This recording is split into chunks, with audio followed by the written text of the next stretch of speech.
नमस्कार दोस्तों, कैसे हो आप सब लोग। उम्मीद करता हूं कि आप सब ठीक होंगे, स्वस्थ होंगे, पढ़ाई आपकी बढ़िया चल रही होगी। क्या डिस्कस कर रहे हैं हम एनसीईआरटीज़ को डिस्कस कर रहे हैं।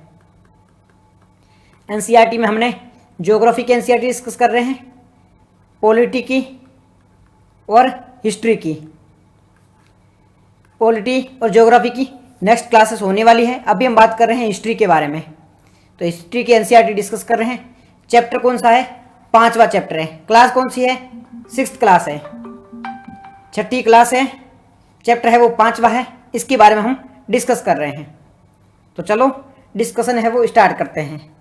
सबसे पहले जो हमने दूसरे वाले जो अध्याय पढ़े हैं, अभी तक हमने 4 अध्याय वो कंप्लीट किए हैं। ये अध्याय जब पढ़े थे, ये चैप्टर जब हमने कंप्लीट किए थे, इसमें हमने देखा था कि किस प्रकार से धीरे धीरे प्रशासन डेवलप हो रहा है, किस प्रकार से धीरे धीरे राज्य की ओर बनते जा रहे हैं। मतलब पहले है वो हम आदिवासियों की तरह रह रहे थे, बिल्कुल जंगलों में रह रहे थे। धीरे धीरे हमने देखा कि हमारा डेवलपमेंट होता गया, हम जंगलों से आगे बढ़े, हमने नई नई किताबें देखी, हमने रिसोर्सेस देखी, हमने इतिहास के बारे में समझा। अब हम आगे पढ़ते पढ़ते यहाँ तक आ गए कि राज्य किस प्रकार से बने थे, राजा क्या थे, गणराज्य क्या थे, इसके बारे में अध्ययन करने वाले हैं। तो चैप्टर का नाम क्या है? राज्य, राजा और एक प्राचीन गणराज्य, kingdom, Kings and early Republic. इसके बारे में हम बात करेंगे। तो सबसे पहले अगर हम बात करें कि प्राचीन समय में किस प्रकार से राजा बनाए जाते थे। राजा आज के टाइम में पॉलिटिशियन होते हैं, जो मिनिस्टर होते हैं, हमारे प्रधानमंत्री होते हैं, उसका हम चुनाव करते हैं। तो जब बात करते हैं प्राचीन समय की, तो उस समय किस किस प्रकार से राजा का चुनाव होता था, कैसे राजा है वो चुने जाते थे, इसको हम ना एक स्टोरी से समझते हैं। स्टोरी क्या है? देखो, सबसे पहले हम जाएंगे प्राचीन काल में। प्राचीन काल मतलब इंडस वैली सिविलाइजेशन से पहले के टाइम में चले जाएंगे। इंडस वैली सिविलाइजेशन से पहले के टाइम में जाते हैं। जब हम सिंधु घाटी सभ्यता से पहले जाते हैं, इस दौरान है ना, राजा नाम की कोई पोस्ट होती नहीं थी। इस समय कोई राजा होता ही नहीं था। एक कोई इलाका, मान लो मोहनजोदड़ो है, हड़प्पा है, यहाँ पे क्या होता था कि यहाँ पे जो भी उस स्थान का, उस जगह का पंच होता था। पंच मतलब एक कोई अमीर परिवार से आ रहा है, कुलीन वर्ग से आ रहा था, एक व्यक्ति है। ये जो व्यक्ति है, ये लोगों के द्वारा इसे चुना जाता था, और यही है वो आसपास का जो भी रीजन था उसको मैनेज करता था, इसको संभालता था। यानी कि इस समय राजा का कोई कॉन्सेप्ट नहीं था, कोई भी किंग नहीं था, एक व्यक्ति था जो मुखिया था, और उसी के द्वारा सारा काम है वो मैनेज किया जाता था। इसकी सलाह के लिए और भी लोग हुआ करते थे, परंतु यहाँ पे राजा नहीं था। इंडस वैली सिविलाइजेशन पहले के टाइम में बात करें या सिंधु घाटी सभ्यता के समय की बात करें, तो इस समय राजा नहीं हुआ करता था। जो भी होता था, एक मुखिया होता था, और या फिर कुलीन वर्ग के लोग होते थे, वही प्रशासन को संभाल देते, वही निगरानी रखते थे। धीरे धीरे क्या हुआ, धीरे धीरे समय आगे बढ़ा तो धीरे धीरे जन डेवलप हुए। अब इस समय राजा का है ना, थोड़ा थोड़ा वर्चस्व चेंज होने लगा। अब जन वगैरह में क्या था, मुखिया के स्थान पर राजा ने ले लिया। अब राजा इस समय भी ऐसा नहीं कि पूरे भारत के राजा बन रहे हैं, या एक बहुत बड़े भूभाग के राजा बन रहे हैं, नहीं। एक छोटा सा एरिया था, छोटा, एक मान लो कि एक जगह, मान लो कि राजस्थान में आप जयपुर मान लो, तो जयपुर का कोई राजा किंग बन रहा है, ठीक है। तो वैसा कॉन्सेप्ट यहाँ पे चलता था। एक बार पानी पी लेता हूँ मैं।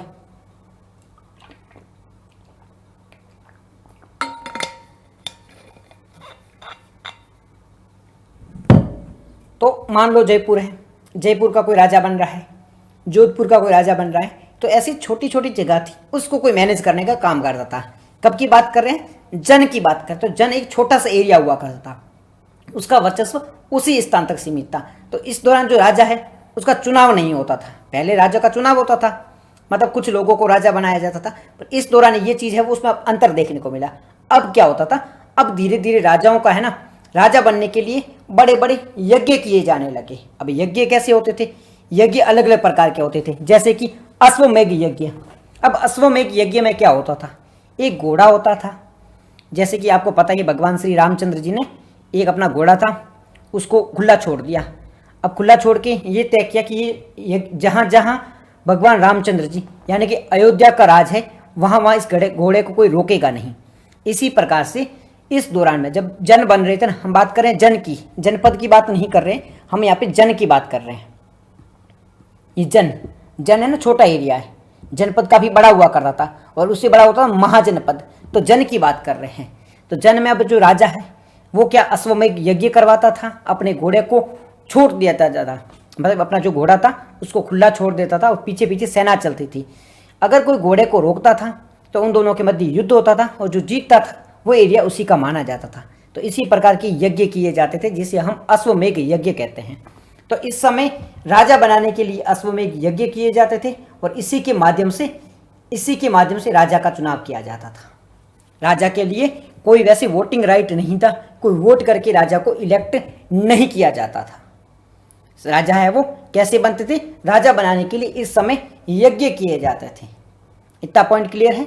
राजा है उसके लिए अलग अलग प्रकार की यज्ञ होता था। अश्वमेध यज्ञ के बारे में बात किया, जहाँ घोड़ों को खुला छोड़ दिया जाता था, पीछे पीछे सेना जाती, सेना जहाँ पे भी घोड़े को कहीं रोकता था तो वो सेना उससे युद्ध करती थी। ये कॉन्सेप्ट देखने को मिलता है। उसके बाद में क्या था कि राजा का महत्व बहुत ज़्यादा था। इस दौरान है वो राजा थे ना, राजा का इम्पोर्टेंस सिग्निफिकेंस राजा की बहुत ज़्यादा थी। जो राजा के आसपास के लोग थे वो राजा को काफ़ी तवज्जो देते थे। राजा बड़े बड़े यज्ञ करवाते थे, सिंहासन पर बैठते थे, बड़ा बड़ा सिंहासन हुआ करता था, उसके ऊपर राजा बैठा करते थे, उसके सारथी थे जो उसकी वीरता की कहानियां सुनाया करता था। तो यहाँ पे भी राजा के बारे में महत्व धीरे धीरे बढ़ने लगा था। स्टार्टिंग के टाइम में राजा का महत्व इतना था नहीं, एक साधारण व्यक्ति भी राजा बन सकता था। ठीक है, साधारण व्यक्ति है वो एक पंच था और वही उसको संभालता था। ठीक है, तो मुखिया का कॉन्सेप्ट हुआ करता था। परंतु यहाँ पर हम बात कर रहे हैं ना, तो यहाँ पे मुखिया का कॉन्सेप्ट नहीं था। यहाँ पे धीरे धीरे क्या हुआ, यहाँ पे राजा ने एक अलग जगह ले ली कि राजा का महत्व बढ़ने लगा, उसके बारे में लोग बातें करने लगे, उसके पास बैठने लगे, उसकी कहानियाँ सुनाने लगे। ठीक है, अनुष्ठान होने लगे थे, राजा सिंहासन पर बैठा करता था। ये सारी चीज़ें धीरे धीरे स्टार्ट हुई थी। तो ये हमें कॉन्सेप्ट देखने को मिलता है कब, जब जन का टाइम था। ठीक है, महाजनपद का नहीं। महाजनपद जैसे मगध वगैरह बनेंगे उसके बारे में बात नहीं कर रहे हैं हम, मगध वगैरह एम्पायर बने थे इससे पहले की बात कर रहे हैं। यहां तक चीज क्लियर है, राजा के महत्व के बारे में पता चला। अब यज्ञ कैसे होते थे, अगर हम यज्ञ के बारे में बात करें, अब अश्वमेध यज्ञ है, इस प्रकार के और भी यज्ञ थे। ये यज्ञ है वो पुजारियों के द्वारा करवाए जाते थे। जो पुजारी थे, जो ब्राह्मण थे, उनके द्वारा ये यज्ञ करवाए जाते थे। इसमें क्या होता था, यज्ञ ऐसे अग्निकुंड थी जिसमें अग्नि संस्कार किया जाता था, उसके साथ में कभी कभी बलि भी चढ़ाई जाती थी, पवित्र जल है उसको छिड़का जाता था। ठीक है, बाकी जो लोग थे, एक तो राजा था, ठीक है, एक उसके परिवार के लोग थे और कुछ बाकी लोग भी तो थे कि आम पब्लिक थी। वो आम पब्लिक जाती थी या व्यापारी जाते थे, राजा को देखते थे और राजा के लिए वो लोग गिफ्ट लेके जाते थे। हम जन के टाइम की बात कर रहे हैं। जन के समय कर व्यवस्था की नहीं थी। जन के टाइम में क्या था, जो टैक्स लेते हैं ना, वो टैक्स का कॉन्सेप्ट यहाँ पे देखने को नहीं मिलता था। ये जो टैक्स का कॉन्सेप्ट है ये हमें बाद में देखने को मिला था, जब महाजनपद का टाइम आया, या ठीक है जनपद का टाइम आया, तब हमें टैक्स का कॉन्सेप्ट देखने को मिला था कि हम वो अलग अलग प्रकार के कर वसूलते थे। परंतु जब हम बात कर रहे हैं जन के टाइम की, तो इस दौरान है वो गिफ्ट से काम चलता था। जैसे कि मैं राजा हूँ, अब मेरा वो घर कैसे चलेगा, तो जो भी आम पब्लिक है, आम जनता है, वो गिफ्ट लेके आएगी मेरे लिए। गिफ्ट में हीरे हो सकते हैं, ठीक है, जवाहरात हो सकते हैं, अनाज हो सकता है, कुछ भी हो सकता है। तो अलग अलग लोग मेरे लिए गिफ्ट लेके आएंगे और वो गिफ्ट के माध्यम से राजा का घर चलता था, राजा अपनी सेना को मैनेज करते थे। ये सारी चीज़ें हमें देखने को मिलती हैं जन के टाइम में। अब यज्ञ में कौन कौन शामिल नहीं होता था, अब ये पॉइंट याद रखना, यज्ञ में शामिल कौन नहीं होता था। तो जन के टाइम में जब बात कर रहे हैं, ठीक है, महाजनपद से पहले यज्ञ के टाइम में जो शूद्र होते हैं, शूद्र मतलब क्या होते हैं, जो सबसे निचले वर्ग में आते हैं, जो निचले वर्ण में आते हैं, शूद्र, जिसका काम होता है बाकी वर्णों की सेवा करना, ठीक है, ये काम होता है। तो वे लोग हैं वो यज्ञ में भाग नहीं लेते थे। यज्ञ में शूद्र लोग भाग नहीं लेते थे। ब्राह्मणों द्वारा शूद्रों को नीचा समझा जाता था। जो शूद्र थे उनको ब्राह्मणों के द्वारा नीचा समझा जाता था, उनको यज्ञ में भाग नहीं लेने दिया जाता था। अब इस प्रकार वर्ण व्यवस्था आ जाती है। अब वर्ण व्यवस्था क्या होती है, वर्ण व्यवस्था का सिस्टम है कि आप किस प्रकार के काम को कर रहे हो, आप जैसा ही काम कर रहे हो वैसे ही आपको एक वर्ण दे दिया जाएगा। मान लीजिए वर्ण व्यवस्था क्या होती है, मान लीजिए आप है वो वेद पढ़ाने का काम कर रहे हो, शिक्षा देने का काम कर रहे हो, तो आप ब्राह्मण हो। क्षत्रिय हो तो आप युद्ध कर रहे हो। उसके बाद में वैश्य हो मतलब आप खेती कर रहे हो, पशुपालन कर रहे हो, व्यापार कर रहे हो। और शूद्र जो हो तो इन तीनों की सेवा कर रहे हो। तो ये तीन वर्ण व्यवस्था होती थी। चार प्रकार के वर्ण थे। ब्राह्मण, क्षत्रिय, वैश्य और शूद्र, ये 4 वर्ण हुआ करता था। ये 4 वर्ण का कॉन्सेप्ट था। धीरे धीरे जो वर्ण व्यवस्था थी ना, ये जाति व्यवस्था में बदल गई। और वर्ण व्यवस्था थी जो कि काम के आधार पर थी। धीरे धीरे ये वर्ण व्यवस्था है, ये जाति व्यवस्था में बदल गई। अब जाति व्यवस्था में क्या हुआ, जिसका जो काम था उसके अकॉर्डिंग उसको जाति में परिवर्तित कर दिया गया। शूद्र थे, उनको वेद पढ़ने की अनुमति नहीं थी, इनकी महिलाओं को बाहर घूमने की अनुमति नहीं थी, और इनका व्यवहार ऐसे किया जाता था। कई बार क्या होता था, महिलाएं हैं उनको भी वेद पढ़ने की अनुमति नहीं दी जाती थी, चाहे उच्च वर्ग की महिला हो चाहे निम्न वर्ग की महिला हो। वही महिलाओं को वेद पढ़ने की अनुमति नहीं थी, महिलाओं को बाहर घूमने की अनुमति नहीं थी। ये सब चीज़ें देखने को मिलता है हमें वैदिक टाइम में। जब वैदिक पीरियड के बारे में बात करते हैं तब हमें ये सब कुछ देखने को मिलता है।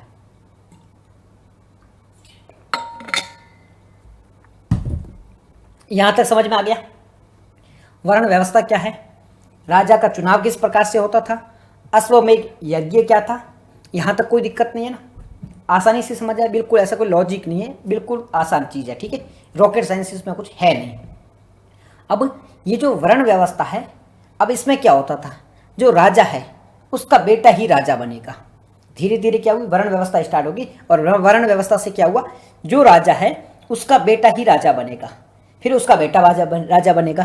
तो एक सिस्टम बन गया, पूरा वंशानुगत सिस्टम बन गया। जो राजा है उसका बेटा राजा बनेगा, फिर उसका बेटा राजा बनेगा, एक उसका बेटा राजा बनेगा। तो ऐसा एक क्रम स्टार्ट हो गया वर्ण का, ठीक है। इस दौरान कुछ लोग हैं उनको अस्पृश्य माना जाता था, यानी कि अनटचेबल भी माना जाता था। कुछ लोग थे जो शूद्र थे, उनको माना जाता था भाई इनको टच मत करो, इनके साथ खाना मत करो, उनको अस्पृश्य माना जाने लगा। कब की बात करें, वैदिक पीरियड से ये स्टार्ट हो गया था।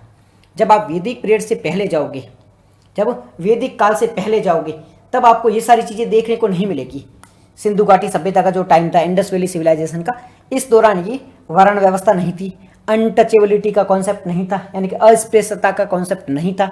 इस दौरान सब इक्वल थे। पर धीरे धीरे वैदिक पीरियड में आते आते ये जो चीज़ है वो परिवर्तित होने लग गई। यहाँ पे वर्ण व्यवस्था का कॉन्सेप्ट आया, और जो वर्ण व्यवस्था का कॉन्सेप्ट था ये काम पे आधारित था। जैसा आपका काम है उसी के अकॉर्डिंग वर्ण व्यवस्था तय होती थी, ठीक है। और धीरे धीरे ये जाति व्यवस्था में बदल गया, जहाँ पर ये गंभीर रूप ले चुका था, ठीक है। फिर राजा कैसे चुना था, राजा वंशानुगत था, जिसका बाप राजा है तो बाप का बेटा है वो राजा ही होगा। और ये भी चीज़ देखने को मिली थी, जैसे शूद्रज को राइट नहीं थी, शूद्रज थे उनको अधिकार नहीं था, उसी प्रकार से महिलाओं को भी अधिकार नहीं मिलते थे। ये सारी चीज़ें देखने को मिलती है। अब हम जन के बाद में जनपद के बारे में बात करते हैं। पहले जन बने, जन मान लो छोटा छोटा टाउन है, ठीक है, गांव या छोटा छोटा टाउन मान लो। उसके बाद में तहसील बनी, तहसील का मतलब होता है जनपद, ठीक है। तहसील का मतलब होता है जनपद, और जो महाजनपद होता है उसे जिला मान लो या पूरा राज्य ही मान लो, ठीक है, स्टेट मान लो। तो वैसे धीरे धीरे ये जनपद बने। अब ये जनपद में क्या होता था, जनपद में जो राजा थे उनका थोड़ा वर्चस्व बढ़ने लगा, उनका जो कब्जा था वो एक स्थान पे नहीं था, उसका कब्जा और ज़्यादा जगह पे होने लग गया। जैसे जन में क्या था, एक छोटा सा गांव पर राजा हो सकता था, एक छोटी सी जो पंचायत होती वहाँ के स्तर पर राजा हो सकता है। परंतु जब बात करते हैं ना जनपद की, तो जनपद में पूरा जिले को कवर करके बैठते थे, यानी कि राजा का वर्चस्व बढ़ने लगा। बड़े बड़े यज्ञ आयोजित होने लगे, इस दौरान बड़े बड़े यज्ञ आयोजित होने लगे। जन के राजा नहीं, जनपद के राजा कहे जाने लगे। पहले कहा जाता था जन के राजा, पर धीरे धीरे ये जो जन के राजा थे ना, ये जनपद के राजा में परिवर्तित हो गए, यानी कि राजाओं का वर्चस्व है वो और ज़्यादा बढ़ने लग गया था, इनका महत्व बढ़ने लगा, इनका वर्चस्व बढ़ने लगा। तो ये कॉन्सेप्ट देखने को मिला था। जन का जनपद होता है उसका मतलब ही होता है वह जमीन जहां लोग आकर बस गए हो, ऐसी जमीन है जहां पर लोग आके बस गए हो, वो जनपद कहलाता है। तो यहाँ पे जनपद का वर्चस्व बढ़ने लगा, और जनपद में राजा का भी वर्चस्व है वो बढ़ने लगा। अभी मैं कुछ इमेज में आपको जनपद के एग्जाम्पल भी दिखाऊंगा, जैसे आप यहाँ पे देख सकते हो। एक मिनट रुकना है ना, ये इमेज देखो, इस इमेज को ध्यान से देखो, ये जो चित्र है मैप है, इसको ध्यान से देखो। यहाँ पे कुछ आपको जनपद और कुछ महाजनपद देखने को मिलेंगे। अभी जनपद कौन से है, महाजनपद कौन से हैं, ये देखो। यहाँ पे है मगध, मैं थोड़ा जूम कर दूं,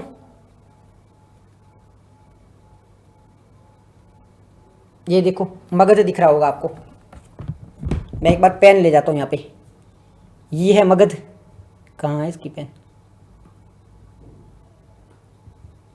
ये मगध, ये महाजनपद है, जनपद नहीं। मगध का काफ़ी वर्चस्व हुआ करता था, उसके साथ में ये वैशाली है, ये भी महाजनपद हुआ करता था, इसका भी काफी ज्यादा वर्चस्व हुआ करता था। अब ये तो बड़े बड़े महाजनपद थे, तो कुछ छोटे जनपद भी हुआ करते थे ना, महाजनपदों के साथ में कुछ जनपद भी होते थे। जैसे कुरु, ये हस्तिनापुर है, इसके पास में एक जनपद था जिसका नाम था कुरु, ये रहा, ये महाजनपद नहीं है, ये जनपद है। कुरु है वो क्या है, कुरु है वो जनपद है। महाजनपद में वैशाखी, वैशाली, मगध, हस्तिनापुर, ऊपर ये लोग ये गंधार है, वो क्या है, ये जनपद है। ये यहाँ पे तक्षशिला, ठीक है, ये उज्जैन जिसकी राजधानी है अवंती, ये उज्जैन, ये महाजनपद है उज्जैन। ये कौशाम्बी जिसकी राजधानी क्या है, राजगृह, ठीक है, ये भी महाजनपद है। फिर अंग है, ये जनपद है। वज्जी है, ये जनपद है। तो इनको सबको याद रखना कि जनपद कौन से, महाजनपद कौन से, कितने जनपद हुआ करते थे जनपद में। जैसे कुरु है, पंचाला है, कोसाला है, काशी है, मगध है। मगध तो महाजनपद था, तो ये कुछ जनपद थे। महाजनपद में मगध है, वैशाली है, अंग है, मल्ल है, अवंती है, उज्जैन है, ये सारे क्या थे, ये महाजनपद थे। तो जनपद और महाजनपद के बारे में आपको समझ में आ गया। गंधर्व, गंधर्व नहीं, गंधार, गांधार है, गंधार, गंधार जो कि एक जनपद हुआ करता था, महाजनपद नहीं था। गंधार है वो जनपद हुआ करता था। तो इस चित्र को, इस मैप को आप याद कर लेना कि जनपद कहाँ था, महाजनपद क्या था, इसके बारे में आपको पता होना चाहिए ये मैप के माध्यम से, ठीक है। तो जनपद और महाजनपद आपको समझ में आ गया। अब कुछ हमें है ना अवशेष भी मिलते हैं, आर्कियोलॉजिकल यानी कि पुरातात्विक अवशेष भी मिलते हैं। अवशेष मतलब क्या मिलता है कि दिल्ली के पास में हमें एक पुराना किला मिला है। मैं अभी आपको इमेज में भी दिखा दूंगा, एक बार रुकना, अगर इमेज मिल जाती है ना मैं आपको दिखा भी दूंगा।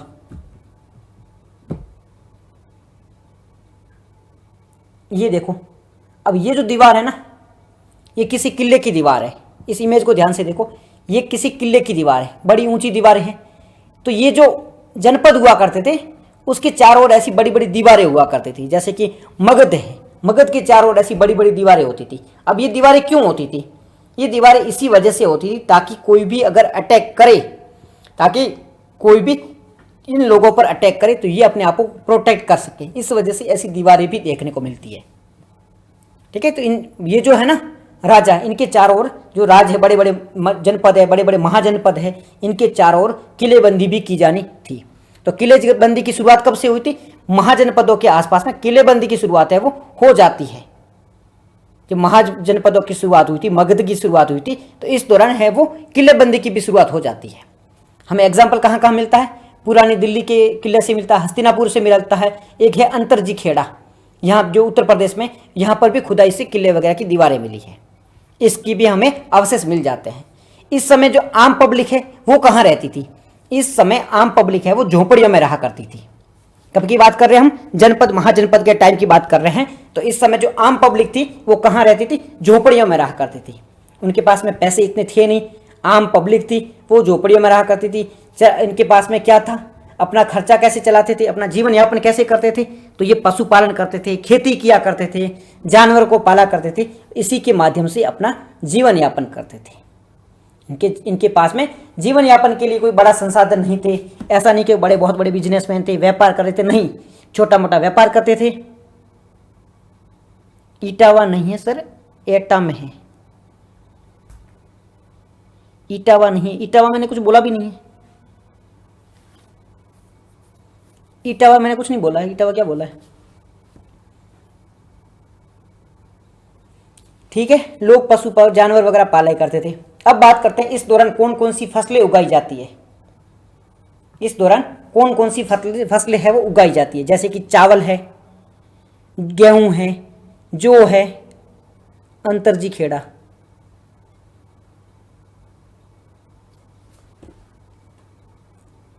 अंतरजी खेड़ा क्या कह रहे हो आप,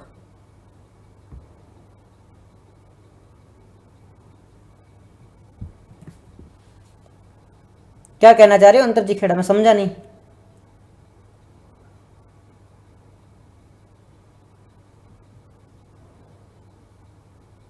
अच्छा, अंतरजी खेड़ा कहां पर है, इटावा, इटावा ये कह रहे हो आप, है ना। हाँ, तो मिस प्रिंट हो सकती है, हो सकता है आप मतलब वहां के हो तो आपको पता हो, क्योंकि ये बुक में यही लिखा था। तो हो सकता है इटावा हो या एटा हो, तो यहाँ पे बुक में यही लिखा था, मैंने बुक से ही उठाया है। अंतरजी खेड़ा, वहाँ पे ये एटा हो सकता है, कुछ भी हो सकता है, बस यही है, यूपी में है। ठीक है, कौन कौन सी फसलें उगाई जाती थी? तो चावल है, गेहूं है, जौ है, दालें हैं, गन्ना है, तिल है, सरसों है, ये सारी फसलें हैं इस समय उगाई जाती थी। ठीक है, जनपद का टाइम स्टार्ट हो गया है। जनपद के टाइम में कौन कौन सी फसलें उगाई जाती है। अब देखो क्या ये हमारे एग्जाम में किस प्रकार से क्वेश्चन पूछे जाते हैं। ये अभी मैंने इतनी जो रामायण करी है, इतनी सारी जो बकबक करी है, क्या इससे कोई क्वेश्चन बनता है? मतलब यूपीएससी के प्रीलिम मेंस कहीं से भी कोई क्वेश्चन बनता है? देखो वैसे तो डायरेक्टली अगर कोई क्वेश्चन पूछे कि भाई हाँ ये बताओ जनपद के टाइम में किस प्रकार से वोटिंग होती थी या महाजनपद के टाइम में होती थी, मेंस में तो ऐसा इतना इजी तो क्वेश्चन नहीं बनेगा मेंस में कि भाई वोटिंग वगैरह बता दो, नहीं। अगर थोड़ा बहुत भी बनता है तो वो ब्रॉड लेवल पे बनेगा, मतलब ब्रॉड लेवल पे उसमें महाजनपद को ऐड किया जाएगा, जनपद को ऐड किया जाएगा, फिर आज के टाइम को उसमें कंपेयर किया जाएगा, वैसे कोई संभावना बन सकती है क्वेश्चन की। ऐसा नहीं कि डायरेक्ट इस ये बता दो कि भाई उस टाइम में कैसे होता था इलेक्शन वगैरह, राजा को कैसे चुना जाता था, ये सब चीज़ें तो कम ही संभावना है। ठीक है, प्रीलिम में क्वेश्चन फिर भी बन सकता है। प्रीलिम में कहाँ से कौन सा अवशेष मिला था, किसके बारे में बात हो रही थी, जनपद के टाइम में वोटिंग कैसे होती थी, जन के टाइम में कैसे होती थी, राजा कैसे चुना जाता था, ऐसी घुमा फिरा के कोई ऐसी स्टेटमेंट है वो बनाई जा सकती है प्रीलिम में। तो प्रीलिम के पर्सपेक्टिव से थोड़ा बहुत आइडिया रखना, एटलीस्ट प्रीलिम के पर्सपेक्टिव से थोड़ा बहुत आइडिया रखना, ताकि कि आपको पता चल जाएगा कि प्रीलिम में क्या क्वेश्चन बन सकता है। ठीक है, प्रीलिम वाला आप ध्यान रखना, मेंस का नहीं रखोगे तो चलेगा। मेंस में तो थोड़ा बहुत आइडिया होना चाहिए एटलीस्ट कि भाई हाँ ये चीज है वो मेंस में हो सकती है। ठीक है, समझ में आ गई? कोई दिक्कत थोड़ी यहां पे, कोई डाउट नहीं है ना यहाँ पे? डाउट नहीं, फिर आगे बढ़ते हैं। ये पर कौन कौन सी फसल उगाई जाती थी, कौन कौन सी फसलें उगाई जाती थी, इसको ध्यान जरूर रखना आप। देखो इस समय कौन कौन सी फसलें उगाई जा रही थी, इसको ध्यान से सुनना, जो मैं बता रहा हूं उसको सुनना है ना, इसको एक बार उसको मोबाइल को देखते रहो। हाँ, तो इजीली आपको समझ में आएगा। इस समय जो फसलें उगाई जाती थी उसमें चावल है, ठीक है, चावल को उगाया जाता था, गेहूं को, जौ को, दालें हैं, गन्ना है, तिल है, सरसों है, ये सारी फसलें उगाई जाती थी। इसको याद रखना, घुमा फिरा के क्वेश्चन अगर पूछ ले तो आपके मतलब बन सकता है। ठीक है, यहां तक बढ़ गई। अब हम बात कर लेते हैं जनपदों की। ठीक है, यहाँ पे जनपद का कॉन्सेप्ट स्टार्ट हो गया। जनपद जिसका अभी मैंने आपको मैप में दिखाया था, अभी मैंने मैप में बताया कि कौन कौन से जनपद है, वो अभी मैप में दिखाया था, उसके बारे में बात कर रहा हूँ। तो इस दौरान राजा कैसे चुना जाता था और जनपद का राजा का मतलब संबंध क्या था, जिसके बारे में अभी मैंने बताया था। राजा है वो धीरे धीरे क्या थे कि जनपदों में इनका वर्चस्व बढ़ने लगा था, राजा बड़े बड़े यज्ञ करवाते थे। ठीक है, हमें जो एग्जाम्पल भी देखने को मिलता, जिसके बारे में अभी हमने अध्ययन किया, वही चीज थी जनपद के बारे में। समझ में आ गया जनपद? अब उसके बाद में होता है महाजनपद।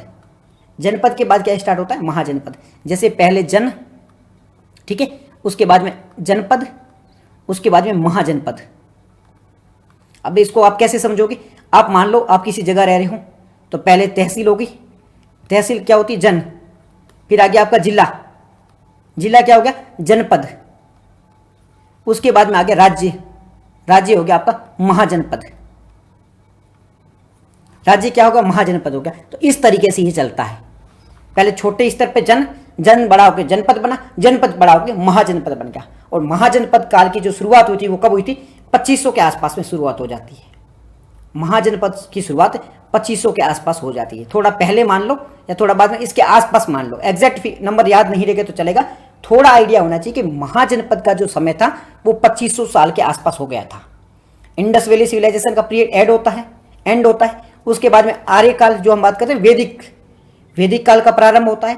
वैदिक काल के प्रारंभ में धीरे धीरे जन बनता है, जन के बाद में जनपद, और जनपद जैसे खत्म होते, जनपद है वो बड़े बड़े महाजनपदों में बदल जाते हैं, खत्म नहीं होते हैं। जैसे कि ये कोई गांव था, ये गांव ने विस्तार कर लिया, बढ़ गया, फिर ये बढ़ गया, तो वैसे वैसे उनका विकास हुआ था, वो खत्म नहीं होते, वो विकास होकर महाजनपद बन गए थे। तो जन है वही महाजनपद बने थे। 2500 साल पहले महाजनपदों का है वो शुरुआत हो चुकी थी। अब ये बात करते हैं ये कहाँ का महाजनपद देखने को मिलते हैं। यही फिर से मैप देख लो अपना, ये देख लो मैप, यहाँ पे ये जो है ना मगध, ये महाजनपद है। जूम कर लेता हूँ मैं, ये देखो मगध यहाँ पे दिख रहा होगा आपको। मगध क्या है? महाजनपद है। उसके बाद में वैशाली महाजनपद है, उसके बाद में उज्जैन है वो महाजनपद है। ये सारे महाजनपद है, इसको थोड़ा बहुत याद रखना। महाजनपद कहाँ कहाँ थे, उनकी कैपिटल क्या थी, ये एक पॉइंट आपको पता होना चाहिए। देखो उज्जैन है, इसकी अवंती है, कौसंबी है यहाँ पे, तो ये आपको पॉइंट पता होने चाहिए, इसके बारे में ये आइडिया आपको जरूर होना चाहिए। ठीक है जी, महाजनपद याद रहेंगे। महाजनपद कौन कौन से, ये याद रहेगा। महाजनपद में राजा का वर्चस्व बहुत ज़्यादा बढ़ गया था, पहले राजा का इतना वर्चस्व नहीं हुआ करता था। हाँ, मैं टाइम टेबल आपको शेयर कर दूंगा, आशुतोष जी मेरे को मैसेज कर दीजिए, मैं आपको टाइम टेबल शेयर कर दूंगा। 12 बजे हिस्ट्री की क्लास स्टार्ट होती है, मैं आपको फिर भी एक बार बता दूंगा टाइम टेबल। महाजनपद में ये चीज समझ में आएगी कि वर्चस्व बढ़ रहा है। यहाँ पे पहले देखो 30 जगह पे कब्जा था, वर्चस्व बढ़ रहा है, उसमें राजाओं का भी वर्चस्व बढ़ रहा है। उनकी किलेबंदी होना प्रारंभ हो गई है, किले बन रहे, चारों ओर किले बन रही है, बड़ी बड़ी दीवारें बन रही है, उनके पास पैसे बहुत ज्यादा आ रहे हैं। ठीक है, धीरे धीरे वो लोग टैक्स भी लेना प्रारंभ कर दिए हैं। महाजनपद के टाइम में लोग जो राजा थे, उन्होंने पहले कैसे थे, पहले उनके पास में गिफ्ट आती थी कि भाई मेरे को पैसे टैक्स नहीं चाहिए, आप मेरे को जो भी गिफ्ट दे दो। गिफ्ट में क्या, आप हीरे जवाहरात दे सकते हो, व्यापारी हो तो, किसान हो तो अनाज दे सकते हो, ये चीजें चलती थी। बट ये फिक्स नहीं थी कितनी देनी है, ये फिक्स नहीं थी। पर धीरे धीरे महाजनपद के टाइम में क्या हुआ, मैथ की क्लास तो अभी नहीं चलती है, मैथ की तो अभी नहीं चल रही है। ठीक है, तो ये चीजें धीरे धीरे स्टार्ट हो गई थी कि भाई कि हाँ आप है ना हमें परमानेंट टैक्स दिया करो। ऐसा नहीं कि आप यार आपका मन है तो आपने कोई गिफ्ट दे दी, आपका मन है तो आप गिफ्ट नहीं दे रहे, ऐसा नहीं है। तो हमें परमानेंट एक टैक्स चाहिए। जितने अमाउंट में आपके पास पैसे है, मान लीजिए आपके पास 100 रुपए हैं तो 2 रुपए हमें दो ही दो, हर महीना खत्म होती है हमें 2 रुपए दे दो, हर साल खत्म होती है हमें 2 रुपए दो, ये फिक्स कर लो। गिफ्ट से हमारा काम धंधा नहीं चलने वाला है। तो गिफ्ट एक अलग कॉन्सेप्ट होता है, टैक्स एक अलग कॉन्सेप्ट होता है। तो जब महाजनपद का समय स्टार्ट हुआ तो धीरे धीरे किसका स्टार्ट हो गया, महाजनपद के टाइम में टैक्स स्टार्ट हो गया था। ठीक है जी, महाजनपद के टाइम में राजा का वर्चस्व बढ़ रहा है, टैक्स स्टार्ट हो रहा है, बड़े बड़े यज्ञ आयोजित किए जा रहे हैं, एक दूसरे के मध्य युद्ध होने लग गए थे। ठीक है, इंस्टाग्राम पर ही मैसेज कर दीजिए, इंस्टाग्राम पर ही, और यहीं पे आईडी में जाके मैसेज कर दीजिए। ठीक है, अब यहाँ पे राजधानी बनने लगी थी, किले बनने लगे थे। राजधानी मतलब हर एक राज्य की राजधानी बनी, जैसे मगध है, मगध की राजधानी बनी, कौसंबी है, काशी है, हर किसी जो जो जनपद बड़ा हो रहा था, जो जो महाजनपद था, वो अपने राजा के रुकने के लिए, मतलब ये एक सेंटर पॉइंट था जहां पर राजा लेके राज करेगा, वो क्या था, उसे राजधानी कहा जाने लगा। यहाँ पे देख लो, एक बार मैं मैप में दिखा देता हूँ।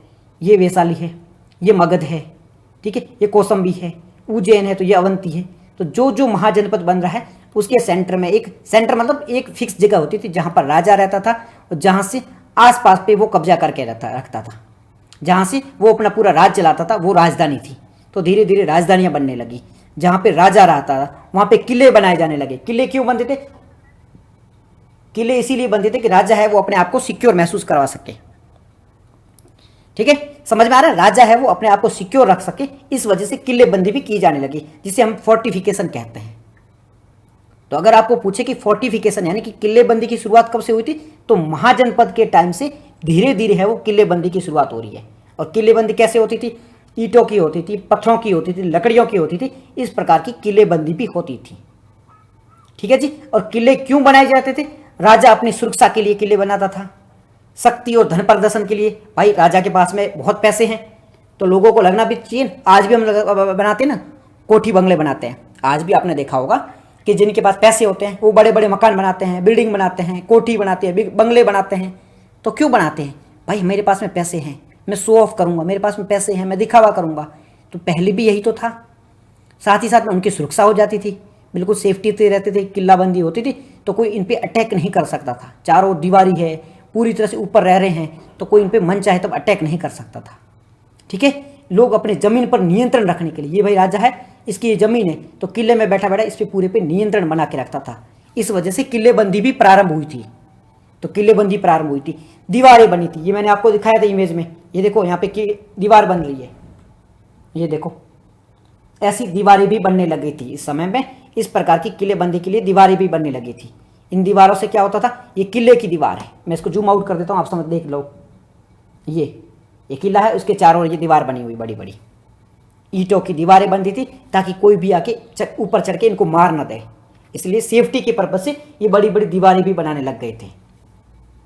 क्लियर है यहाँ तक? कोई दिक्कत नहीं है। दीवारें कौन बनाता था? ये तो सिंपल सा पॉइंट है, पुरुष और महिला मिलकर बनाते थे, धन संसाधन भी जुटाते थे, ये सारी चीज़ें देखने को मिलती है। और हमारे पास में इलाहाबाद यानी कि यूपी, जिसे हम प्रयागराज भी कहते हैं, अब जिसका नाम है प्रयागराज, तो प्रयागराज से एक ऐसा अवशेष भी मिला है। ये दीवार जो मिली है ना, ये दीवार, ये कहाँ से मिली? ये प्रयागराज से मिली है।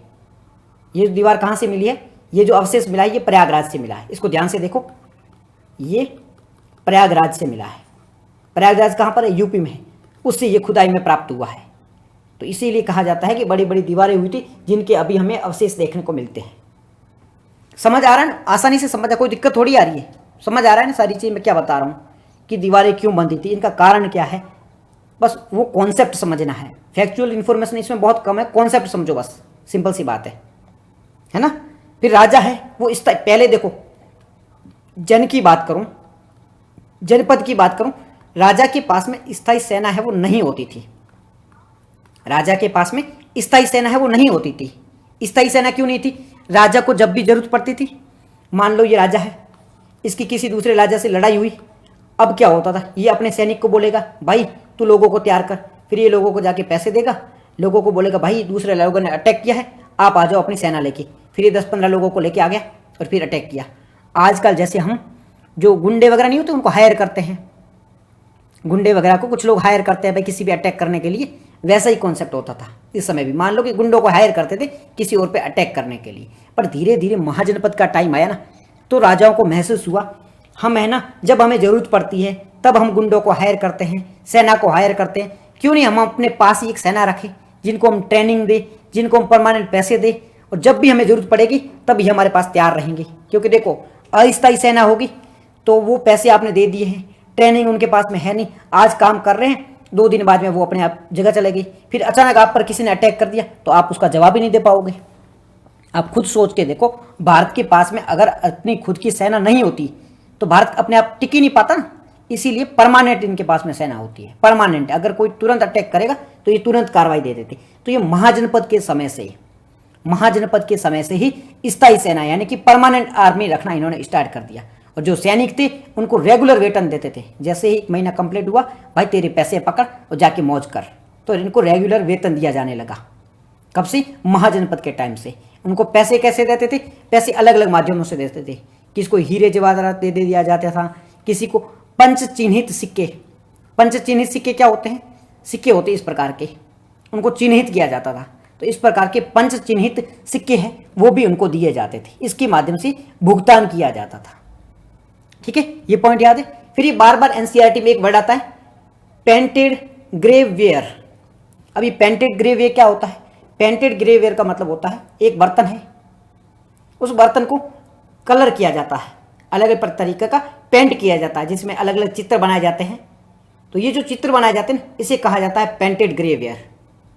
एक बर्तन है, बर्तन पर एक प्रकार का कलर किया जाता है, पेंटिंग की जाती है, और ये पेंटिंग अलग अलग कलर की हो सकती है, अलग अलग चित्रों के माध्यम से हो सकती है, और इसे हम पेंटेड ग्रेवेयर कहते हैं। तो पेंटेड ग्रेवेयर क्या होता है, इस वर्ड को बस याद रखना, इस शब्द को याद रखना कि पेंटेड ग्रेवेयर होता क्या है, बस शब्दों का मतलब अभी समझ लो। ठीक है जी, अभी ओनली कॉन्सेप्ट क्लियर कर लो, शब्दों का मतलब समझो, एडवांस में आगे और चीजें आने वाली है। अब वहां पे बात कर लेते हैं कर व्यवस्था की, टैक्स की बात करते हैं। हमने थोड़ी देर पहले बात की थी, इस समय है वो धीरे धीरे कर की ओर जा रही थी। पहले क्या होता था, टैक्स है वो स्थायी नहीं होता था, राजा है वो ओनली गिफ्ट लेते थे। परंतु अब के टाइम में क्या हुआ, राजा किले बना रहे हैं, राजाओं के पास में बड़ी बड़ी सेनाएं हैं। अब वो बड़ी बड़ी सेना कैसे रखेगा, सेना को पैसे कहाँ से देगा, किले कैसे बनाएगा, उसके लिए पैसों की आवश्यकता होती है, संसाधनों की आवश्यकता होती है। अब वो कहाँ से आएंगे, इसके लिए राजा ने उपहार, पहले जो गिफ्ट थे, गिफ्ट को कर दिया बैन, भाई आप गिफ्ट मत दो, हमें नियमित रूप से कर दो, हमें नियमित रूप से रेगुलरली आप हमें टैक्स दो। पहले पहले हम ओनली गिफ्ट पे डिपेंडेंट थे, अब हमें गिफ्ट नहीं चाहिए, हमें रेगुलरली टैक्स चाहिए, हमें रेगुलरली कर चाहिए। ये व्यवस्था राजाओं ने प्रारंभ कर दी थी। तो इसके बाद में धीरे धीरे वो कर व्यवस्था प्रारंभ हुई। अब कर किस किस पे लगता था, टैक्स है वो किस किस पर लगता था। आज जैसे जीएसटी लगती है, हर मामले पे लगती है, तो उस प्रकार से पहले भी टैक्स लगता था। वो किन किन पे लगता था, तो फसलों पे लगता था। किसान जितना भी अनाज उत्पादन करेगा उसका छठा भाग, मतलब जितना भी वो अनाज उत्पादित करेगा उसका छठा भाग है वो राजा को देना होगा। आपने 6 किलो किया तो 1 किलो राजा को दे दो। इस प्रकार से छठा भाग है वो राजा को देना ही पड़ता था। ये कहाँ का कॉन्सेप्ट था? ये कर व्यवस्था के अंतर्गत था। एक नियम तय किया गया कि इतना है वो आपको राजा को देना ही होगा, इतना भाग है वो आपको राजा को देना होगा। कारीगर है, उनको क्या करना पड़ता था? मान लीजिए मैं एक कारीगर हूँ, ठीक है, जो चिनाई वगैरह का काम करता हूँ, तो मुझे फ्री में राजा के घर जाके अपना काम करना होगा। अब मैं पैसे नहीं दूंगा तो मैं क्या करूंगा? राजा के घर जाऊंगा और फ्री में काम करूंगा। तो कारीगर है, उनको फ्री में काम करना पड़ता था, उनको मजदूरी नहीं मिलती थी, यही उनके लिए टैक्स हुआ करता था। फिर पशुपालक है, वो क्या करते थे? जिसके घर में गाय भैंसे वगैरह है, वो राजा को दूध है, ऊन है, मीट है, यानी कि मांस है, वो फ्री में प्रोवाइड करते थे। जो खाने की चीजें हैं ना, वो फ्री में प्रोवाइड किया करते थे। इनके लिए ये भी एक प्रकार का टैक्स हुआ करता था। व्यापारी क्या करते थे? व्यापार भी राजा को टैक्स दिया करते थे। शिकारी क्या करते थे? जो जंगल में रहते थे, वो राजा को शहद यानी कि हनी, फल है, लकड़ियां हैं, ये सारी चीजें प्रोवाइड करते थे। यानी कि हर एक डिपार्टमेंट के लिए अलग से कर हुआ करता था। जहां पे आप काम कर रहे हो उस प्रकार का राजा को कर देना था, और वो कर एक परमानेंट कर था, वो एक स्थायी कर था, वो आपको देना जरूरी था। अब धीरे धीरे है वो एग्रीकल्चर में भी परिवर्तन आया। एग्रीकल्चर में क्या परिवर्तन आया? पहले लकड़ी का जो हल था उसे हम खेती किया करते थे। अब लकड़ी का जो हल है ना, वो मिट्टी को इतना अच्छे से खोद नहीं पाएगा। लकड़ी का हल है, इतना अंदर जाएगा नहीं, तो मिट्टी अलग से उपजाऊ नहीं बनेगी। आप जो फसल उगाओगे इतनी अच्छी नई फसल उगेगी। तो इसके लिए राजा क्या करने, इसलिए खेती में क्या परिवर्तन हुआ? धीरे धीरे लोहे के हल का उपयोग किया जाने लगा। अब जैसे लोहे के हल का उपयोग हुआ, हल अच्छे से मिट्टी को खोद रहा है, अच्छे से बुआई हो रही है, अच्छे से अनाज है वो पैदावार होने लगा। तो इससे क्या हुआ? पैदावार है वो बढ़ गई। जो इससे क्या हुआ? अन्न अधिक पैदा होने लगा, खेतों की जो फसल है वो अधिक पैदा होने लगी। किसानों की स्थिति में धीरे धीरे है वो परिवर्तन आने लगा। इसलिए यहाँ से मध्यम वर्ग है वो डेवलप होता है। मिडिल क्लास है वो धीरे धीरे बनने लगती है। एक गरीब हो जाती है, एक अमीर हो जाती है, और मध्यम वर्ग यहीं से धीरे धीरे है वो बनने लग गया था, यानी कि उभरने लग गया था। ठीक है, धान की रोपाई पहले क्या होता था? ये खेत है, डायरेक्ट है वो बीज छिड़क दो, खेत में डायरेक्ट जाके बीज छिड़क दो। परंतु अब क्या होने लग गया? डायरेक्ट बीज नहीं, अब खेत में प्रॉपर बुआई की जाती थी, प्रॉपर है ना, पौधों को उगाया जाता था। बेनिफिट क्या होता था? एक तो आप डायरेक्ट जाके बीज फेंक के आ रहे हो, तो बीज हवा में कहीं उड़ रहे हैं, बारिश की वजह से वो कहीं बह के चले जा रहे हैं, तो खेती इतनी अच्छी नहीं होती थी। धीरे धीरे प्रॉपर बुआई होने लगी, खेत खुदाई होने लगी, खुदाई के माध्यम से जो पेड़ पौधे थे उनको उगाया जाता था, जिसकी वजह से और अधिक उत्पादन होने लगा, जिसकी वजह से फसलें और अधिक होने लगी। परंतु ये जो काम था ना, ये बहुत ज़्यादा थकाऊ था, मतलब इसमें मेहनत बहुत ज़्यादा लगती थी, टाइम बहुत ज़्यादा लगता था। इस वजह से इस काम करने के लिए राजा थे वो दास को पालते थे। जो उनके लिए काम करता था उसको दास कहा जाता था, दस्यु कहा जाता था। वो राजाओं के लिए ये सारे काम किया करते थे। क्लियर है यहाँ तक पॉइंट? सारी बातें समझ में आ गई? कोई दिक्कत नहीं है, बिल्कुल बेसिक से पॉइंट थे, ऐसा कोई भी रॉकेट साइंस वाली बातें नहीं थी।